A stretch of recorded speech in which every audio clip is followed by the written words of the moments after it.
What's up, everybody? Welcome back to the Martian and Ozzy podcast. This week, we're going to be talking about the fight night going down at the UFC Apex this Saturday. Nassourdine Imavov taking on Roman-Dolidze in a Premier Division main event. 13 fight card. Actually, a pretty decent card for an Apex card. You got some interesting fights top to bottom. Coming off a week off, coming off of the UFC, I believe it was 297 pay per view, Strickland versus Duplessis about 2 weeks ago.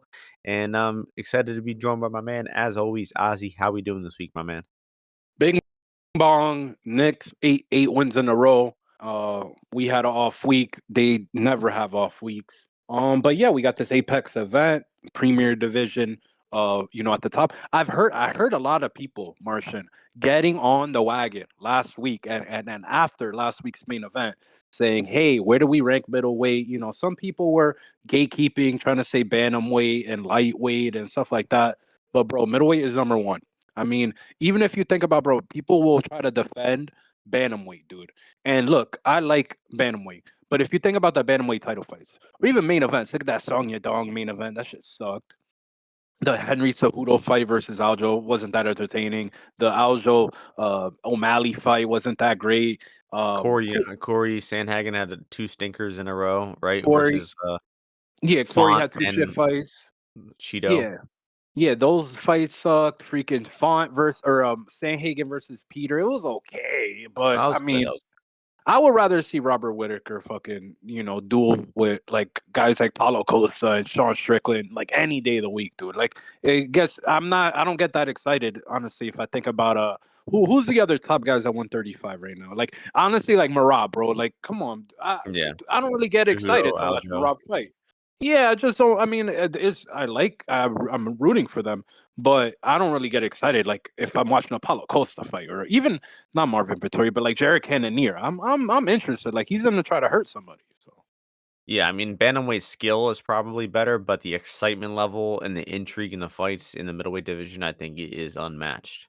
Fluffy Hernandez versus Rodolfo Vieira, dude. Like, I mean, I just can't. But Fluffy's anyway, fight got canceled coming up, didn't it?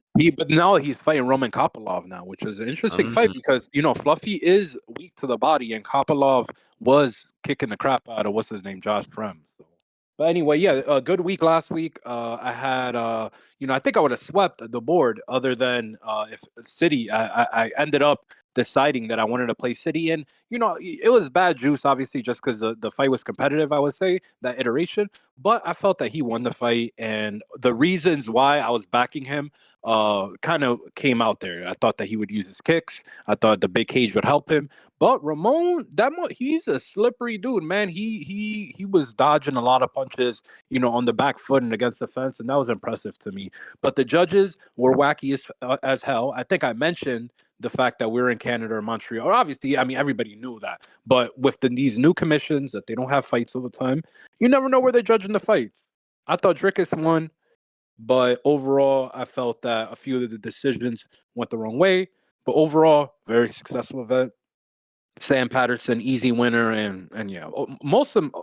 Honestly, if you listened to the podcast last week, even the Neo Magni one, we mentioned that, didn't we? Mm. Yep. It was Yeah, all good you stuff. you you definitely got the better. I think I had a pretty good week of predictions, but your boy DDP coming out on top, that was big. You were more confident in Raquel than I was. That was big. Boom. But yeah, some Yeah, wacky decisions. I mean, the fact that the Jourdain got a scorecard was insane. that was crazy. The fact that But you see, I said that was gonna be Marc bad Andre too. Barriute, that Yeah, was that was crazy. yeah that. And I thought Arnold Allen deserved to win. I thought Brad Katona deserved to win. So we're really like 5 or 6 contentious decisions there. So, I didn't think the it event was that bad. People were shitting on the. I mean, I honestly, I love the Raquel fight just because I had a lot of money. I ended up with too much on Raquel, but she almost got choked. Honestly, that was the funniest part. The part that she got caught in like a few bad positions, and like Mayra Bueno Silva not even close to fit. Like I just felt, yeah, that fight was an interesting fight. I feel like in the terms of like with women's MMA, man, there's just a few things, bro. Don't get caught up with these girls that are favorites that they tell you they're killers.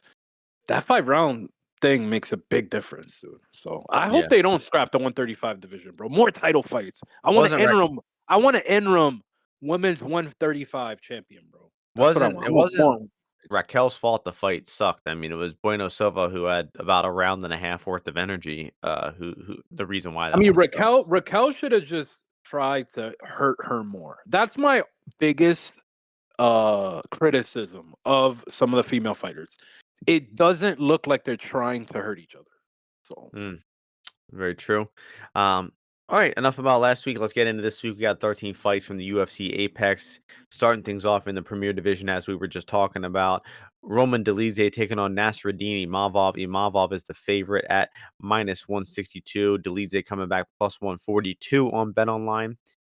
And we got Imavov here. We've been a fan of this guy for a while.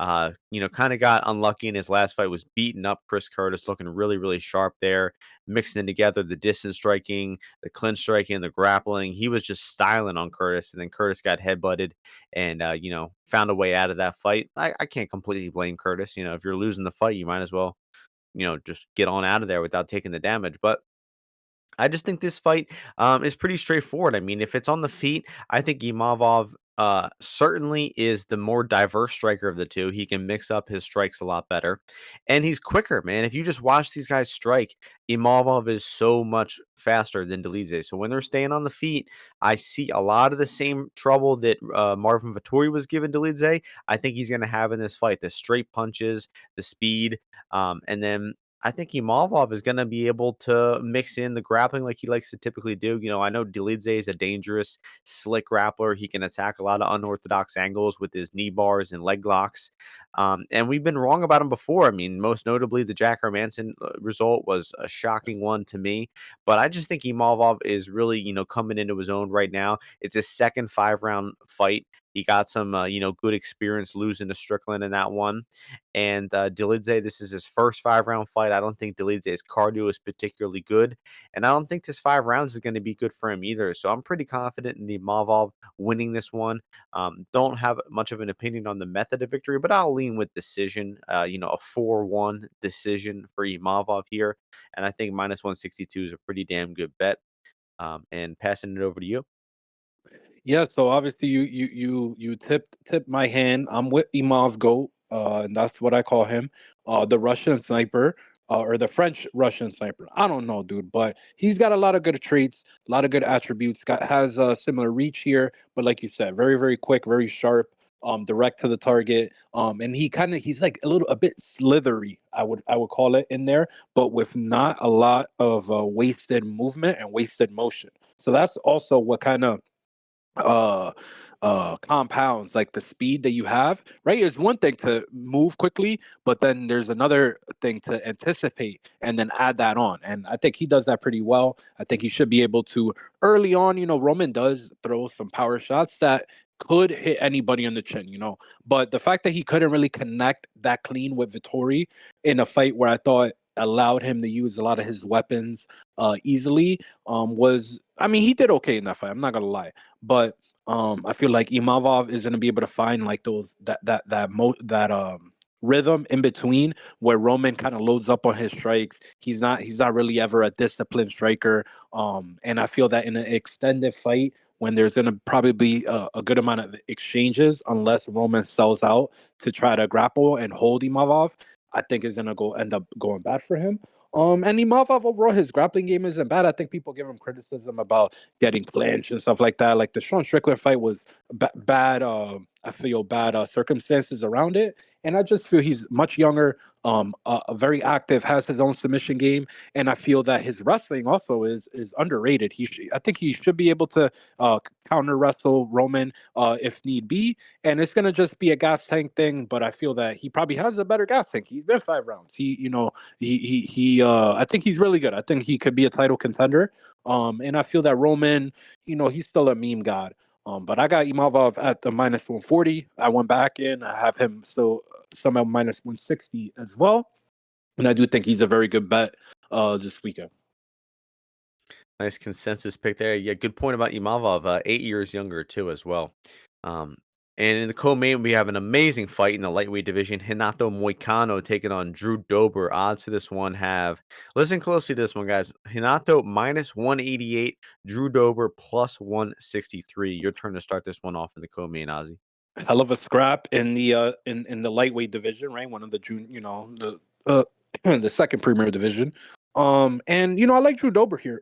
Excuse me. Overall, Moicano, he's kind of taken some. I forget what exact date was his last fight. But it's been a long time since he fought. He kind of went the route of, I guess, like doing like content or monetizing with maybe ad. I don't listen to whatever content he puts out. No offense to him. But he's been putting a lot of attention and time into that, which is good. But Drew Dober, very active fighter. If you even look at a lot of his fights, man, like the ones that he loses, like he's always got that puncher's chance. And in a fight like this, I think it's way more in the puncher's chance because one, Renato Moicano wrestling is not that strong. He kind of has like that. He's more of a traditional jujitsu guy where like he's looking to body lock you, get a little trip, similar to how I did. Honestly, when I was like looking to get takedowns, right? He's looking to kind of get you on the back foot, maybe get a double underhooks, trip you down, pull you in, whatever it is. But I think Drew Dober is pretty good in terms of the upper body takedowns. I do think that uh the Islam takedown was a trip and stuff like that, but big levels difference there. And overall, I just like Drew Dober's motor. I like how when he does something good defensively, whether that be defending a takedown, whether that be maybe getting out of a ground position, he's right on the gas. He's right on the front foot, similar to how you saw in that Rafael Alves fight. Anytime there was kind of like any kind of scramble or moving in the cage or in the clinch or whatever it is, Drew Dober immediately looks to take the center of the cage, start pressuring again, moving his head, throwing body shots, leg kicks. So I feel that he's not. He should be able to defend takedowns, and even if he does get taken down, Moicano, he doesn't really have a diverse set of submissions. I mean, he knows a lot of submissions. Don't get me wrong, but all his submission wins have been rear naked chokes. So I feel like Drew Dober should be smart. He knows what he needs to prepare for, and I feel that he is a good foil for Renato Moicano.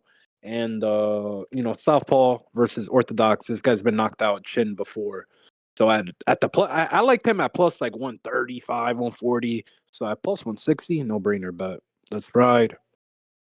Yeah, I agree, man.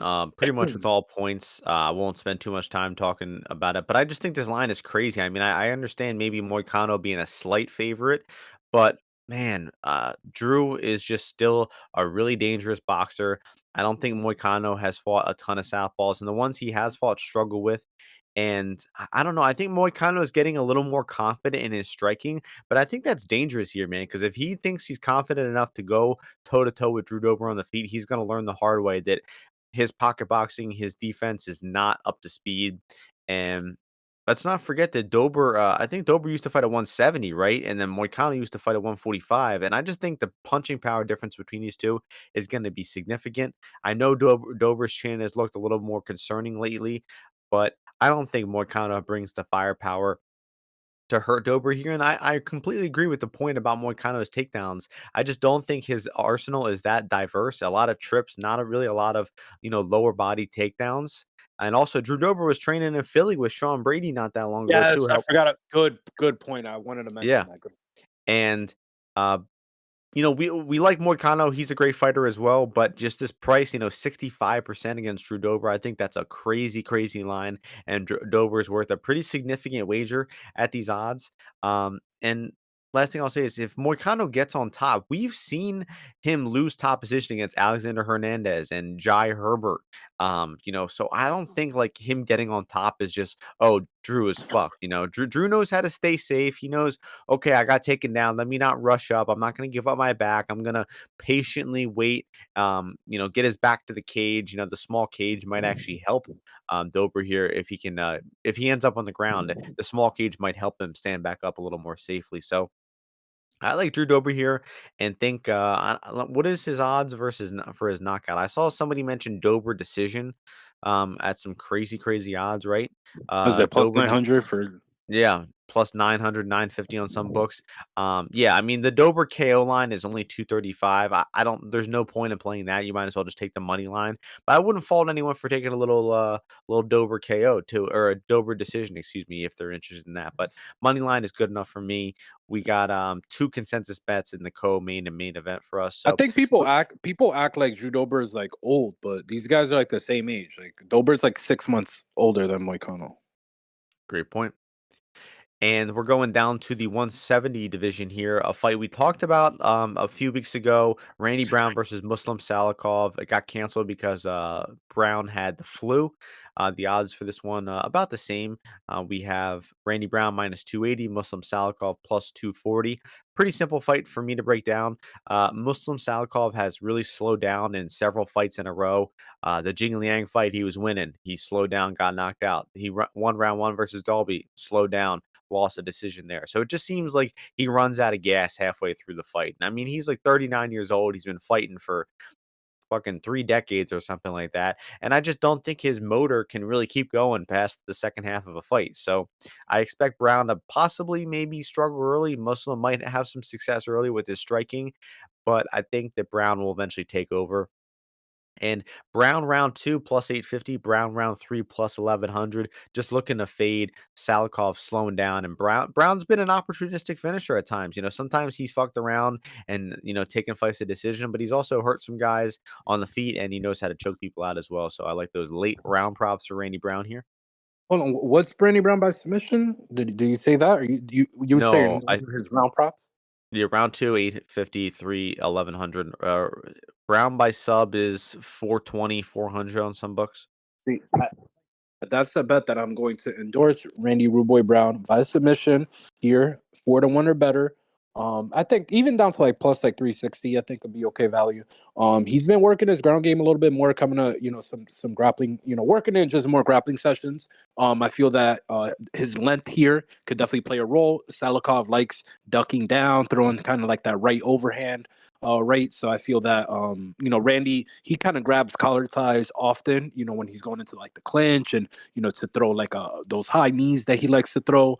So I can see him snatching up a neck, hurting Salikhov, taking him down even with like a trip takedown, a body lock, something like that. Salikhov, I'm almost sure is a total fish on the ground. I can't say that for sure, but I'm pretty sure, dude. He's And I bad. remember that he also, yeah, he's not good there. And I mean, he was a dog to freaking Fialo, wasn't he? Wasn't he dog there? Yes. I remember Or I bet him, and then I bet him live as well. So I mean, I don't even need to tell you that freaking Randy Brown's better than him. pick him. So I He was mean, pick. Randy Brown just he needs to stay safe, stay away from some of the leg kicks, use his jab, watch that big overhand right, chip away. But I think this is a good fight for him because he could throw to the body, use his attributes, right, the long jab, the front kicks, really get the timing, get Salikhov hesitant, and chip away at him, and hopefully get a finish. Yeah, that kind of disputes one of my points is Fiallo. He did knock out Fiallo in the third round. So in Yeah. between the Jing Liang I and mean, but Dalby fight, Fialo was done. I mean, he knocked him out in the second round, really. and Fiallo just sucks, man. I mean, he's a really, really bad fighter, and that was a good fight for Muslim stylistically, but I Brown. had I mean, if he has any shred of IQ, I mean, he just needs to turn up the pressure in the second round, and Salikov won't be able to keep up. Yeah. Last two things. One, I had Randy Brown minus 190. I did back him again at like minus like 210 here, 215. The juice both times has gone in his direction. Like people have bet him both times. So I think he's gonna win. And then secondly, I wouldn't take too much away from him being sick the last time. He got that flu the same way I got it. The same shit. It was that same thing. So it hit a lot of people up here in the Northeast. So I think he's totally fine. All right, that's going to be enough about that one. Moving to the women's division now. One of three women's fights on this card. In the flyweight division, Viviana Araujo taking on Natalia Silva. Brazil on Brazil violence here, and we have Silva big favorite minus 350, Araujo plus 285. Your turn to start this one off. Cool fight here. You got Vivi here who did well in her last fight. I did back her there. It was a close fight. Jennifer Maya came on in the third round, but Vivi did a good job mixing it up in the first two rounds and was able to get the win. Natalia, good prospect. I went against her in her last fight. We lost that. She couldn't. Andrea Lee just couldn't get anything going there. But I'm still a little skeptical on her. I think that she has a lot of good attributes. She's quick. She's agile. She throws some interesting strikes out there. Looks well rounded. Is obviously in good shape. But man, some of the things that I see from her, it's like she's very twitchy, so it makes you kind of hesitant if you give her too much respect. And then I feel that Andrea Lee, she like her reactions first were bad, and then second, as soon as she got like hit in the nose or kind of like cracked, kind of hard, it looked like her demeanor changed too much for my liking. Where I don't think a lot that happened thereafter was that important. And Natalia didn't really build on any of the striking success that she had in the later rounds, which is not something that I love. But yeah, honestly, she just landed a few good strikes in there. It wasn't anything crazy, in my opinion. And Viviane Araujo, well rounded, in good shape. Although she does gas sometimes, in good shape though. Is this is at 115, correct? So No, 25. this 25, right? So Vivi, I mean, I like she should have more to she's been 5 rounds before. I'm not worried about her gas tank. She could grapple. She's durable. She hits hard, and this is like double the price of the underdog you've ever. Like I think the biggest dog she's ever been was against Grasso in a 5 rounder, and it was like 185 or something like that, 190 maybe. Other than that, she's kind of always been the favorite or in close fights. This girl's got to prove it to me again. Give me Viviane Araujo on the money line plus like 280, 285, 290, something like that. Yeah, I'm not too interested in this one. Actually, she's been the dog a lot. I think she's been dog in Light dog, 5 straight small fights. dog, small Yeah. dog. Rebos was the closest one, but she's been this is her 6th fight in a row being the underdog. And you know, She always um makes. She never gets blown out, bro. She always makes the fights close. sorta. I think Rebos blew her out, didn't she? Grasso, won that one pretty clearly. But I'm just not interested in fading Silva. I mean, this woman does seem to be very good. The rare woman with actual good takedown defense, and she, does pretty well on the feet as well. So I lean this one being another Silva decision. I don't knock anybody for taking a play on Araujo. It is probably one of her toughest opponents to date. But I think Silva has done enough to think that she's going to pass this one. And this woman just keeps winning fights. A lot of people have been eager to fade her versus, some not so good women. I've fallen for that trap myself, and I'm just not going to do it again here. So I got, Silva winning and just no interest in that one from a betting perspective. But So no interest in Viviane Araujo, but big interest on Malcolm Gordon. I got it. I see you. those are independent events. We are moving on to the another Premier Division fight. Ali Khizriev, I don't know how to say the first name, versus Muradov. Odds for this one have Khizriev minus 146, Muradov plus 126. I'll be starting this one off. So there's a bit of an unknown factor with this fight, considering Khizriev has only fought 8 minutes in the past 5.5 years, right? So a 1 minute fight, a 1 minute fight, and then an 8 minute fight. Actually, so he has 10 minutes of fights since September of 2019 or 17. Now, I went back and rewatched that fight in 2017 versus Enomoto, and I thought I was impressed, honestly. Good southpaw striking. He knows how to close distance. He knows how to blend the striking together with the wrestling. Took him down, landed a lot of ground and pound, had a high output, and was able to sustain that pace for all 3 rounds. So that was a good performance. That was at 170. Now, he's since moved up to 185 in his past 2 fights. The one fight lasted a minute, and then the one fight against Tululin was 8 minutes. So he's never been past 8 minutes as a middleweight. And if you look at his career overall, he's actually only been in the third round 2 times. And never at this weight class. So you got to Cause you have be some fucking dudes up. He ain't never you lost. Make sure you do. you add that in. He ain't never lost. Yeah, well, remember Mike Mallet too. Mike Mallet was fucking dudes up too. He lost But to Hakeem you Dawood. you always you always got to be tentative about when they haven't proven their cardio like that. And with how inactive he's been, this is going to be his first fight in about 23 months. So there's a lot of questions about Khizriev, but I think the price has come in enough. I've seen enough good things from Khizriev on tape where I'm still going to be taking him in this fight because I don't think that the Muradov does particularly well against southpaws, for one thing, and then I don't think his takedown defense is great, and what the biggest concern is once he gets taken down, I don't think he has much of a clue on how to get back up, and when he does get up, I think he gives up his back, and I think Give that Khizriev's ass top. up. He gives that ass There you up. go, exactly. He's very familiar with that. And I think that Khizriev's his top game, I think he's gonna be able to stack him in guard, not try to be overzealous and try to pass and go for back takes like Kyle was doing and losing position there. I think he's gonna be, uh he's going to be selective with his top position. I think he's going to make the most of it, and I think he will wrestle his way to winning the fight. And then if anybody plays like Muradov round three, I wouldn't knock a play on that. He's had multiple third round knockouts before. It's been forever since Khizriev's been in the third round. You can get Muradov round three at 1,600. So money line wise, though, I like Khizriev for play to win one unit. I love it, Martian. Astute breakdown, very good. I love how you watch his old fights, and I want to just go on to a fact that you mentioned, the 170 fight that you said it went 3 rounds. He did great. This, that, and the third. All right, dude. You know he's up at 185, but it's been 7 years. You know maybe 185 is better for him. You know what I mean? Like there's been a bunch of guys. Like I'm not really knocking or thinking about when guys are going up in weight. I don't care.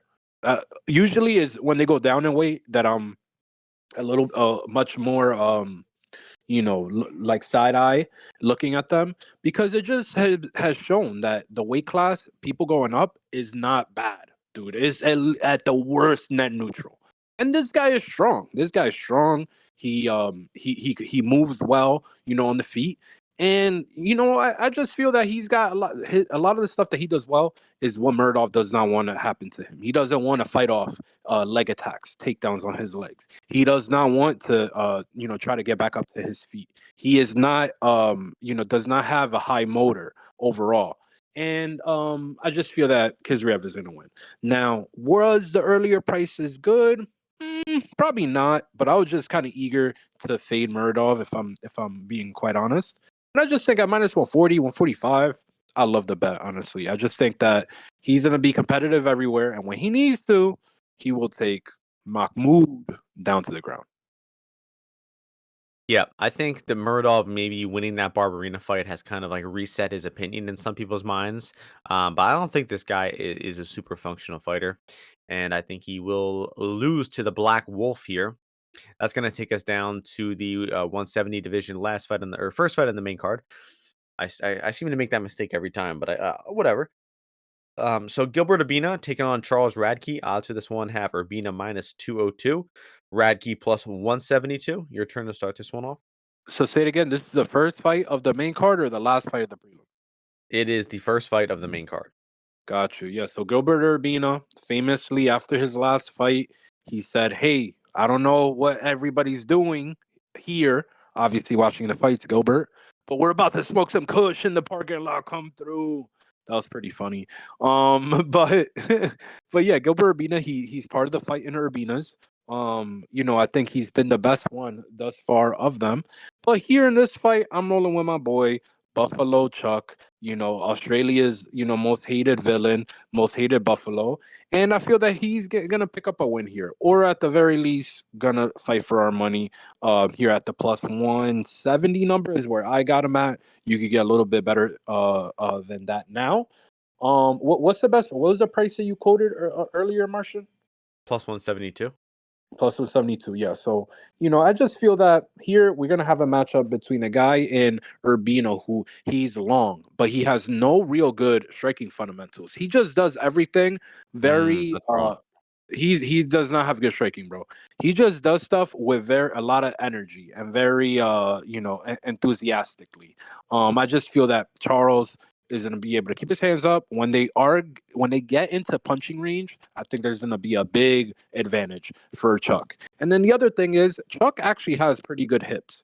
Sometimes he is susceptible to having his back taken, but overall I feel that even if Urbina gets a good position on him, this guy Buffalo is going to be able to escape, get on top of him, and make him pay. And I'm skeptical of Gilbert Urbina's conditioning. So I got Chuck Buffalo at the 170 number. I think a little bit less than a unit. I didn't go crazy on this play, but you could get him on Forecaster actually at plus 184 right now. So that's a pretty good price.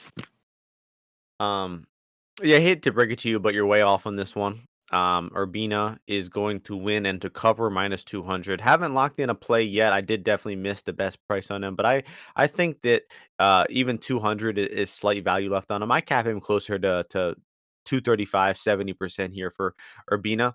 And I mean, I think Urbina, you could just see um, after that tough fight, he got into tough. He was, a decent fighter, but then, he struggled. He wasn't a natural 185 or that Trayshawn Gore fight was a real ugly look, getting dropped several times by him there. But then, as we see with a lot of guys, with his opponent, Brian Battle, I mean, they dropped the 175 to 170, excuse me.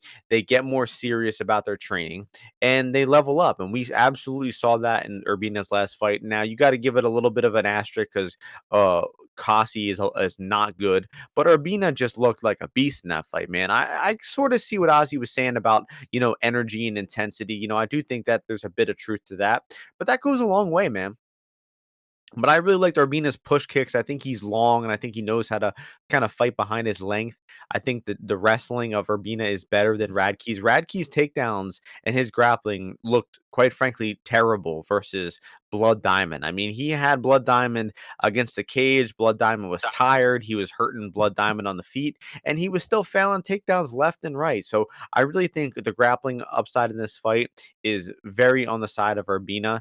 And I just think that Urbina, he's younger, right? I would imagine, but I just think this guy has a higher ceiling, man. I think this is gonna be Radke is gonna win. I think it's gonna be another fight where he proves himself. 6-inch height advantage for Urbina here.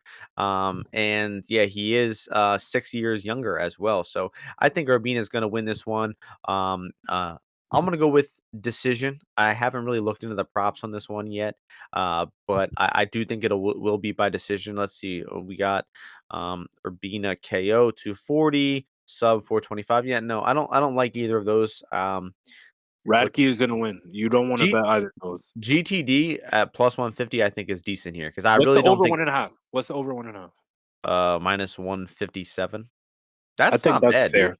That's a Yeah, fair I price. think I think this one's hitting the second half of the fight. That's a good way to play this one. I honestly think the goes the distance overall at plus 150 is good. Because Urbina, he's just finished a bum Kasi. I think Radke's a little better than that.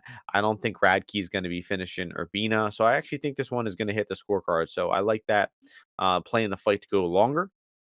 And that's going to take us to the prelims. It's going to be the last fight in the prelims for you guys, but the first one's for us. A rematch. Molly McCann taking on Diana Belbita. Odds for this one have McCann as the favorite at minus two something, 260 something. Can't find it right now. And yeah, minus 263, Belbita plus 223 coming back. So the first fight, McCann did win pretty convincingly, right? It was close in the first round. Then McCann hit a takedown and took over. McCann beat her up in the second round. She lost a point for grabbing the fence. Belbita did, and then McCann took her down in the third round again. So really in that fight, when it was on the feet, it was close and Belbita was even winning. And then McCann hit takedowns and she started winning. So the dynamic here is pretty clear. Molly McCann needs takedowns to cover this minus 263 price tag. And I think that she will go to them. She's gonna know that that's how she won the last fight. She's gonna attempt to go for them here. But I think that McCann has actually gotten worse since that first fight. I know she's been fighting slightly better fighters since then. Well, actually, much better fighter since then. But I just think McCann is like she fights on confidence a lot, right? And once she's gotten her arm ripped off in her past two fights and she lost some other women, I think that she realized that she's just a mid-tier fighter and she's not any good. And I think that Belbita is going to make this one close on the feet. And I just think you can't be too wrong fading Molly McCann at minus 263. Um, If she hits the takedown, she probably is gonna win because Belbita is no good on bottom. But Belbita also hit a brief little takedown on McCann in their first fight. She didn't consolidate top position, but that could always happen here. She could consolidate top, and then all of a sudden it could be a Belbita round. So I don't knock anybody taking a stab on the plus 200 or more line on Belbita. Not gonna fully endorse it and make the bet myself, but I think she's definitely the side at plus money. What are you thinking here? I hate this fight. This is my least favorite fight that I've seen on a card in a while, dude. Like a number of months because, dude, I didn't had no idea these girls fought before, bro. I had no clue. Did you remember that they fought? I did. You're a sicko, dude. You're a sicko. You make these lists about worst MMA fighters, bro. Make a list about worst MMA fights, and I'm sure you would have a fucking field day, dude, with the shit that you watch. But or remember. Um, but yeah, honestly, I don't really have a take on this fight, dude. I don't really care about this fight. You know, even if you're thinking about like who's gonna perform, how like Belbita's bad, dude. I mean, she's tough. You know what I mean? Like she's like a machine. You know, not in the good way, in the way that like she's like a bot. You know what I mean? Like you know that what she's gonna give you, dude. She's gonna if she's on her feet, she's gonna throw volume. She's gonna throw some sharp strikes, but it's very predictable. So this is the girl is easy to tackle her, dude. You know what I mean? Like you just run her over, because you see all the strikes that she's gonna pick out to throw. So So if Molly loses this one, something she's I done. overlooked here is McCann's dropping down to 115 here. This is her Yeah, first fight at 115. she looks sexy. You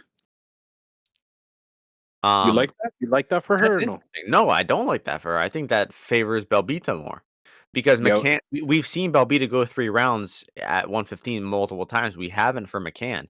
yeah, So agreed. I think that strengthens the case for Belbita. And here's the thing, guys.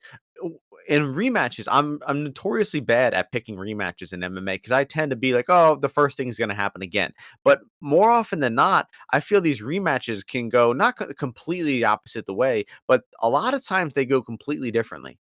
I mean, the City versus Tavares, great example. City knocks him out in the first round, the first fight, and then the second fight, they end up having a back and forth 15-minute striking war.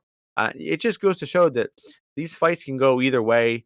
A lot of people will take comfort in that. The hindsight cappers will love that, but I Which felt doesn't even make sense though, because the hindsight cappers see one version of the fight and then they tell you, hey, this, and this off of that. But then you could also just come back and say, well, you can't say that confidently because you only saw one version of the fight.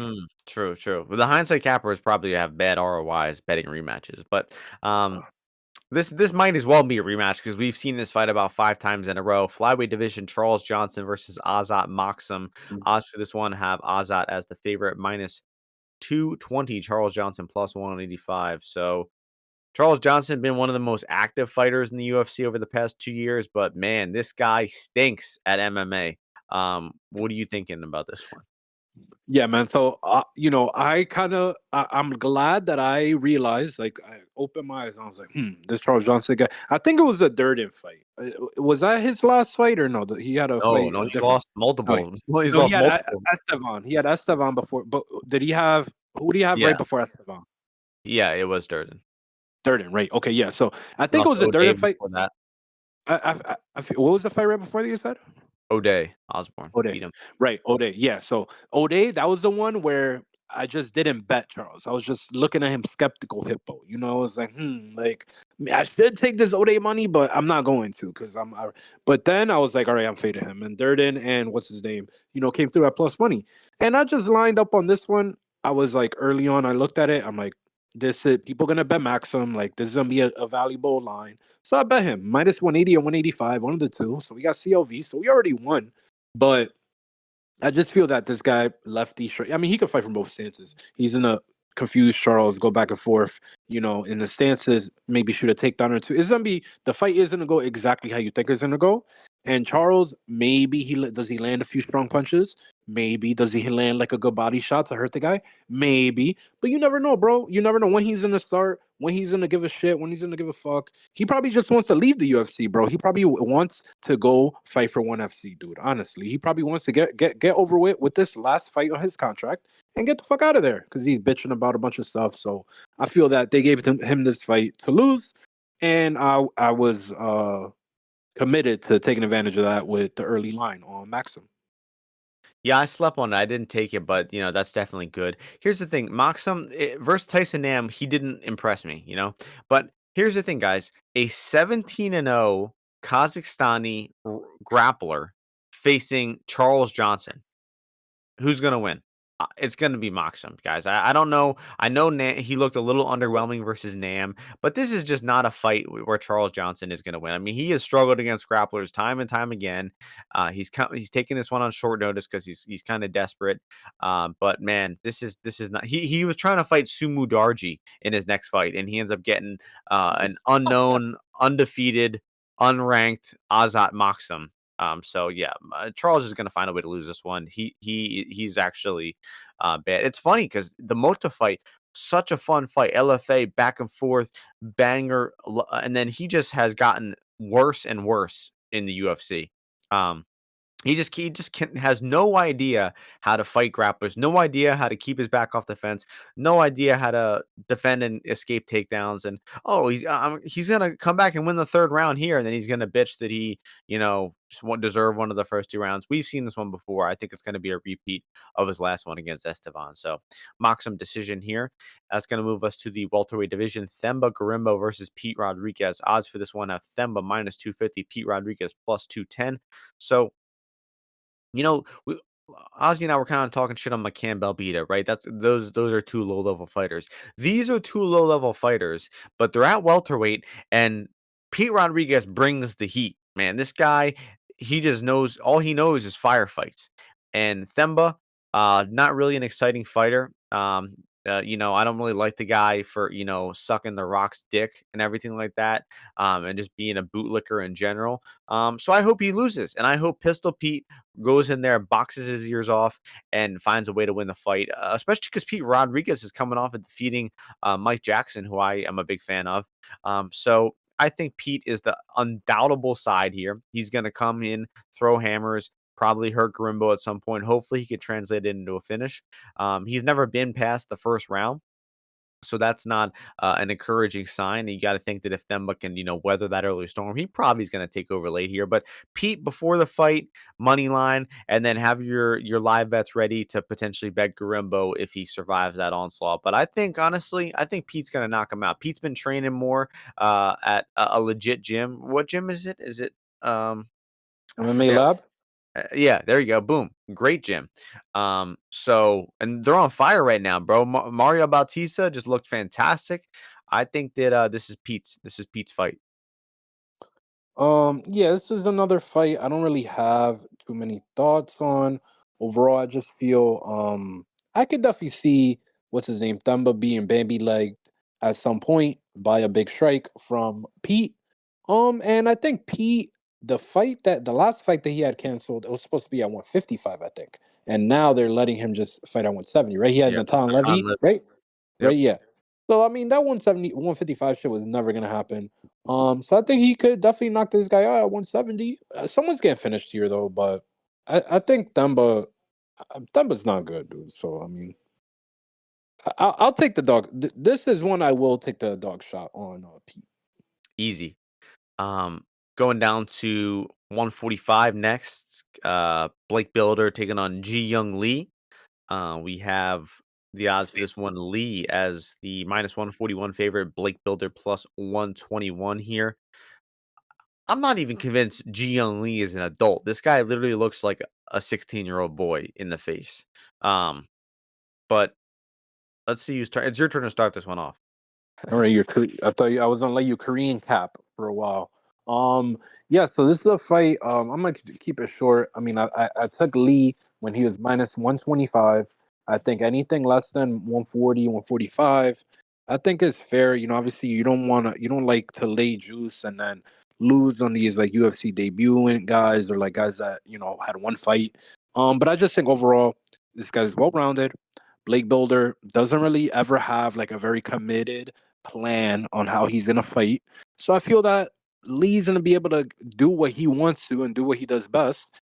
And I think skill wise in a fight like that, I think that his skills are gonna give this guy issues. Blake Builder gets hurt often in his fights. He's a little bit older. He even though he lives in like San Diego or some shit like that, he trains at like a gym that it's not really like a main MMA gym.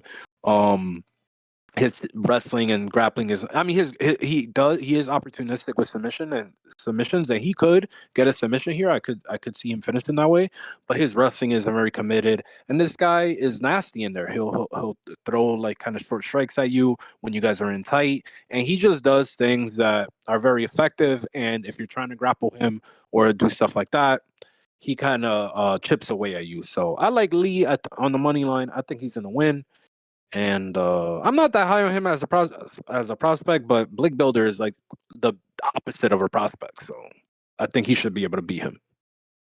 Totally agree, especially with that last point, where overall, I don't think Lee's UFC career is going to have a lot of success, but I think he's going to do enough to win here.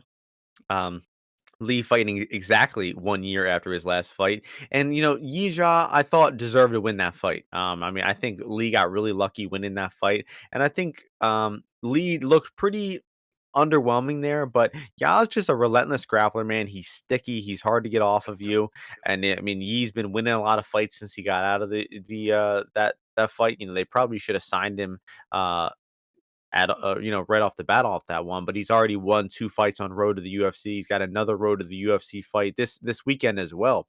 So I wish Yee the best. He's got some cool hair as well. But Lee's a hard hitter, like you said.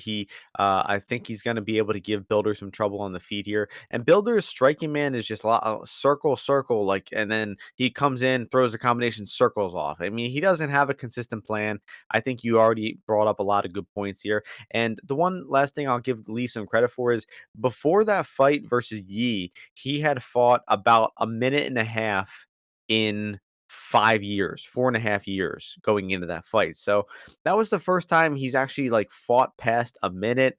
I thought his cardio looked good in the third round. I thought he was doing a good job, not being put in too bad positions. He was escaping and defending pretty well. And I don't think Builder is going to have the offensive grappling to put him in that same type of trouble. So I think Builder is going to need to high roll a big finishing moment like he typically does.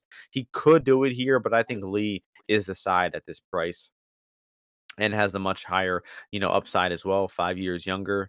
And I think Lee's just durable too, man. He ate a punch from Yee in that fight where his head completely snapped back from a clean flush straight right hand, and Lee just kept coming forward and chugging on. So I got Lee in that one. I agree with Ozzy there. Moving on to the women's flyweight division, Julia Stoliarenko taking on Luana Carolina.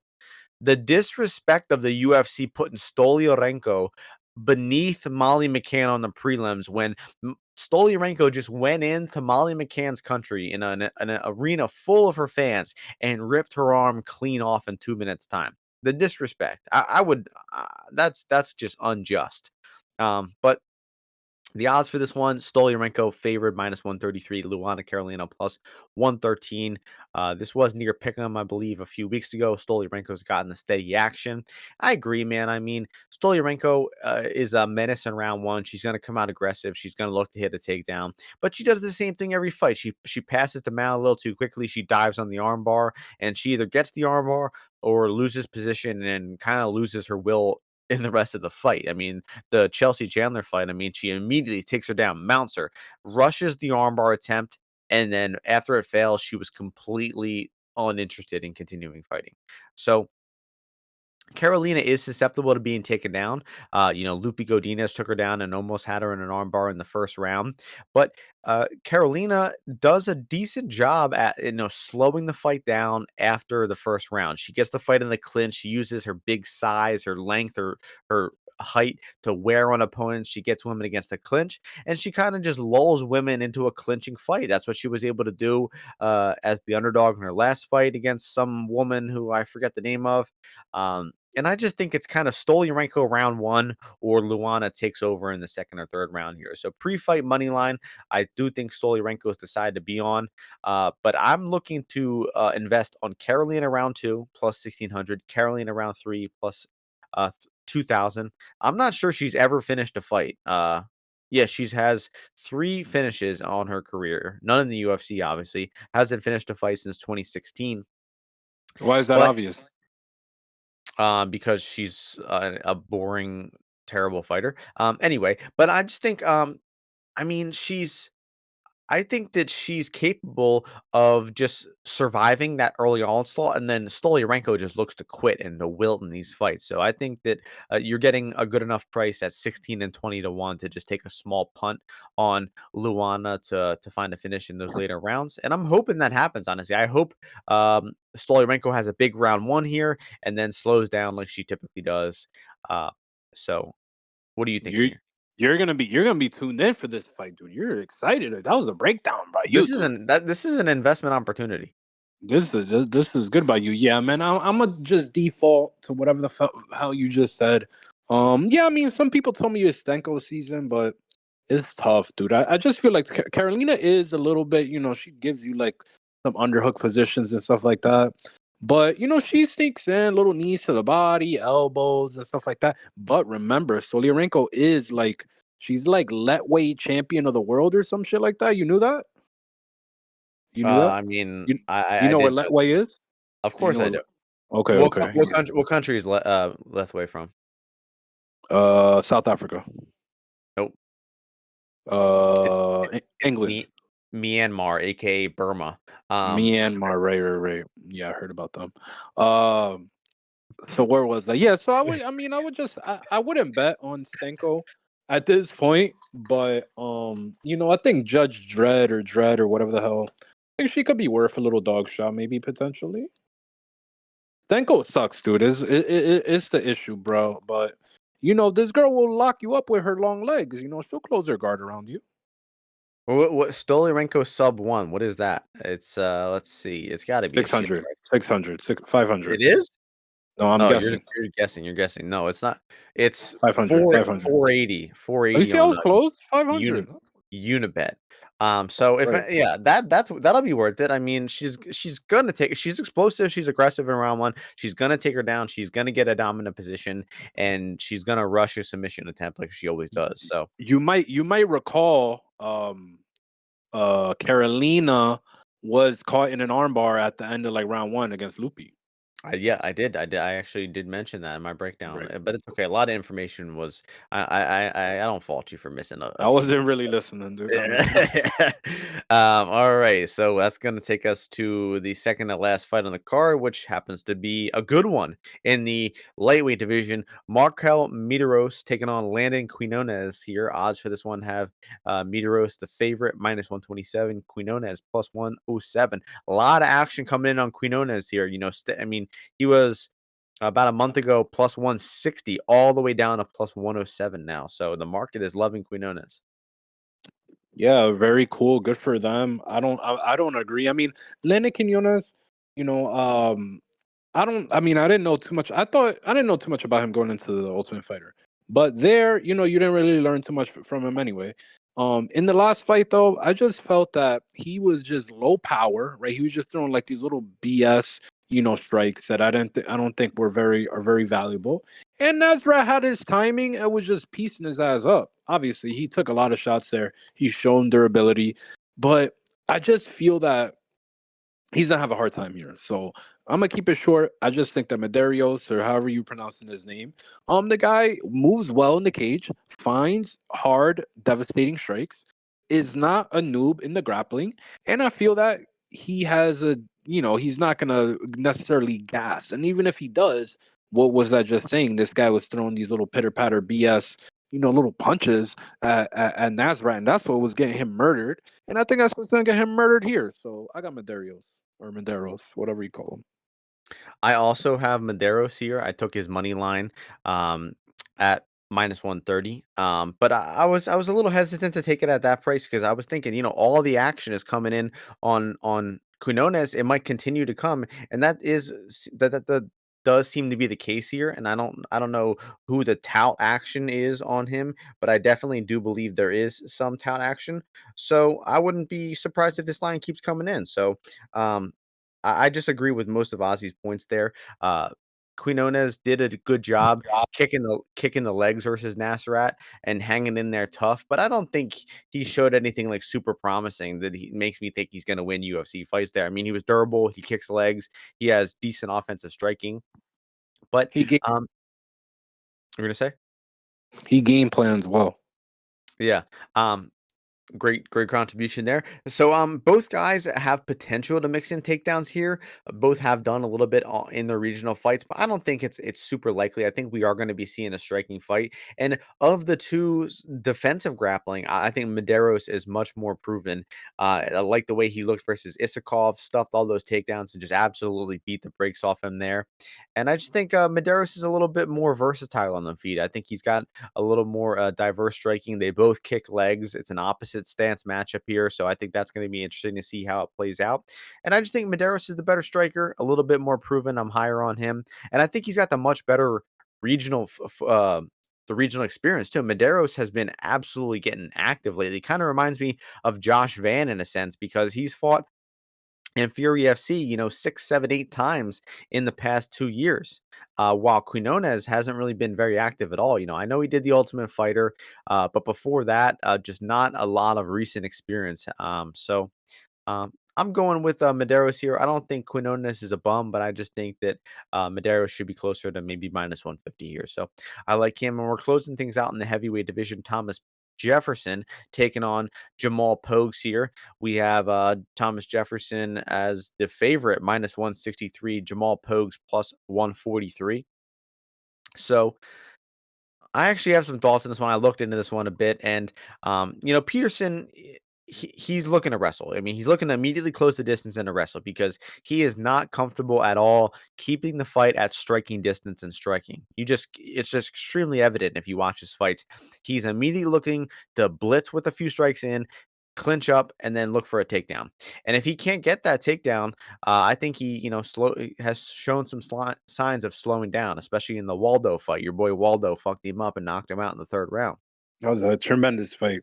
Yeah, it was. I mean, the crowd was going crazy. And then, so I just think Pogues has more ways to win the fight. Peterson, I believe, really needs those takedowns to win the fight because he can't win the fight at distance. He's never shown the ability to win a fight at distance. While Pogues has kind of two speeds he goes at. He either wrestles real hard like he did in his one Contender Series fight, or he jabs real hard like he did in the other Contender Series fight. I think he wrestled Parisian a lot and had a lot of success there. So I just think that Pogues has more ways to win. I think his cardio is a little bit more proven as well. Pogues has been later in fights and has won decisions, while I don't believe Peterson has. And the guys Peterson has fought and finished a lot in the LFA are total bums. So I think Pogues has fought a little better strength of schedule. I think his cardio is a little more proven. I think he's got a few more ways to win the fight. The main concern is Pogues gaining weight. I mean, he went from Parisian, I think he was 249. He comes in versus Mick Parkin weighing 266. I don't know what the fuck happened.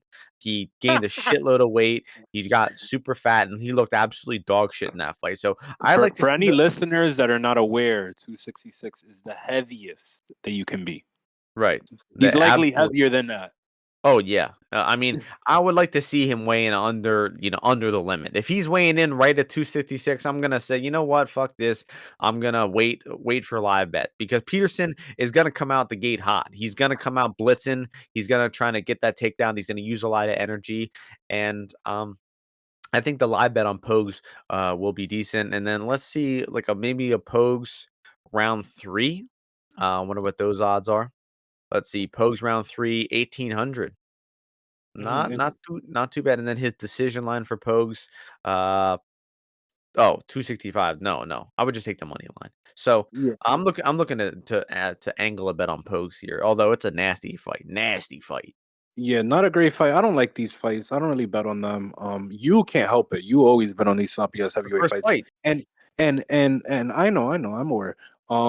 But what's his name? But Pogues just feels so live to me to just quit at some point in the fight. It looked like that in the McParkin. He fought McParkin, right? I'm not Yeah. misremembering that. Yeah, if it looked like that in the McParkin fight, it looked like he wanted to quit at any moment, in my opinion. And I mean, I know that Pouges is solid. I mean, he got his leg kicked off in this contender fight, right? But obviously, the guy's aware of everything, right? He's got a solid job. He can wrestle. He shoots some double legs sometimes. I've seen Jamal Pouges fight at 185, right? I've seen him, in fights where the pace was a lot higher and he had to do a lot more stuff. But I just think Peterson eventually, at some point, bro, is just gonna either hit him, like Pouges is gonna be trying to lean and weave punches or do something stupid. He's gonna get hurt. He's gonna get put on his back. He's gonna get put down, and he's probably gonna quit. That's my opinion. That's how I see the fight happening. So I don't know. I think you should rewatch some Peterson fights to realize how bad he is. Honestly. you got Um, yourself a deal. yeah. So that's gonna wrap things up. It's time. One thing, guys, I forgot to mention this in the beginning. This is the first of 11 straight weekends of UFC. So you're gonna be hearing from a lot of us. We're down this episode, so we got 10 more coming at you. Concluding with UFC 300, they have a break after that. So a lot of content coming your way. Hope everyone's enjoying. Listening to the podcast. Leave some feedback if you guys are interested in the comments. But Smash that like button. Smash yeah. that like button. I've never said those words, guys. In triple digits. There've been triple digits podcasts I've been on here. I've never said smash that like button. Right. Subscribe. Uh, Subscribe, uh, smash that like. But Subscribe. Drop in the comment. Drop me your Ozzy lock of the week. Okay, I there want to you see if you lock. Tell me, Ozzy, this is my lock of the fucking week. If I see you guys participating after maybe a month or maybe this stretch, maybe we'll pick someone out, give them $50, $100, something like that.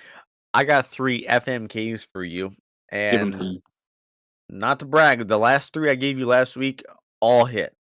3 plus money line dogs, they all came through. bro. And this time, Two of those three were my picks, bro. What are you talking about? yeah. All right, so three bets, 3 slight favorites here. We got Ji Young Lee -141. We got Ali Khizriev -146, and then we got Nassourdine Imavov -162, All which is a winners. which is a nickname that you coined, by the way. Absolutely, Um, absolutely. so go ahead and give me. So I mean, I if it were up to me, I'm going in for the orgy. Okay, but if we got to pick and choose, obviously I'm gonna fuck. What's his name? Lee. I just think that Lee. I want to keep it diverse. Go with the Korean. I think Koreans are up next. That's what I'm calling. Koreans are up next. Eventually, soon, they will actually have a card in Korea. But I'm just saying that's the next wave. So we're fucking him. We're Marian Imavov. Great future coming on for that guy. I think he's gonna be a title threat. I think he will fight. He will have multiple UFC title fights. Hot take. And then I Mm, gotta kill my boy Khizriev. But it's okay. He could live. who's He's still the gonna win? Black Wolf, bro. He's gonna win still. Doesn't matter. Mm. All right. Now coming back to you, John Martian. Okay. Let's give you. I'm gonna have to mix it up so I don't overlap. Okay, we're gonna go Maxim minus. I'm giving you DraftKings prices -218. We're giving you Mederos -135, and then lastly, let's throw in an underdog in there. Let's go with Drew Dober +154, +160, whichever one. FMK, those three. That's a good one. That is a good one. So, Favorite dog, slight favorite. see, I've already locked in my Mederos action, and it's to win 1.25 units. Love it. Now, I'm actually gonna be going with fucking Mederos, Let's killing go. Maxim because it's just a little juicy, and then Juicy. I'm marrying Drew Dober. Marrying Drew Yes. Dober. I just think that plus one. I'm gonna have to go at least 1.5 units on Drew Dober at that price. And also my man Sriram had a great interview with Dober back in the day. Dober was enough of a gentleman to show up shirtless for the interview. And the dude's just a fucking hunk. So a great guy to marry. That's gonna be it for us. And like I said, we'll be back 10 straight weeks in a row. We'll be back with some Philly main event next week. Take the Chiefs. Super Bowl main event, or Super Bowl analysis Joe, coming Joe next week. Piper, Joe Piper, Philly guy, main event. Take the Yes, sir. Chiefs. Um, if you want to sign up for Forecaster, promo code Ozzy. Let me know though that you DM me so I can set you up with who you need to know. And what else? John Kelly's fight numbers, very helpful for me. I was looking at it last week for DraftKings. Didn't pull the trigger on any lineups, but very interesting. I would recommend it. I think it's $29.99. Still a free trial going on for this week. Check it out. There you have it. All right, everybody. We'll see you all next week and for the next 10 weeks in a row. Thank you all for joining in and listening this week. Smash that like button. We'll see you all next week. Peace out, everyone.